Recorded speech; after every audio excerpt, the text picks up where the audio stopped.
पाकिस्तान में ईद उल अज़हा का चांद कब नज़र आएगा? ज़िलक़द का चांद नज़र आने के बाद ईद उल अज़हा 2024 की मुमकिना तारीख से मुतल्लिक पेशगोई सामने आई है।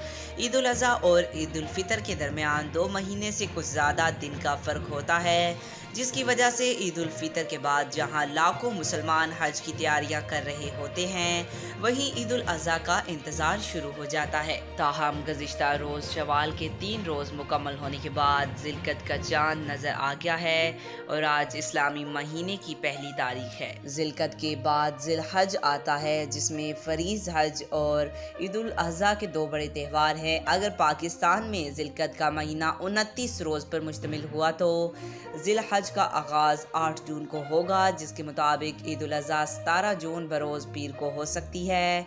और अगर 30 रोज़ का महीना हुआ तो माह ज़ुल्हज 1445 हिजरी का आगाज़ 9 जून से और ईद उल अज़हा 18 जून बरोज़ मंगल को होगी।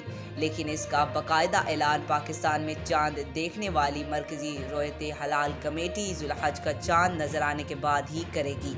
आज तक के लिए इतना ही। मज़ीद ऐसी मालूमाती वीडियो देखने के लिए हमारे चैनल को सब्सक्राइब करें।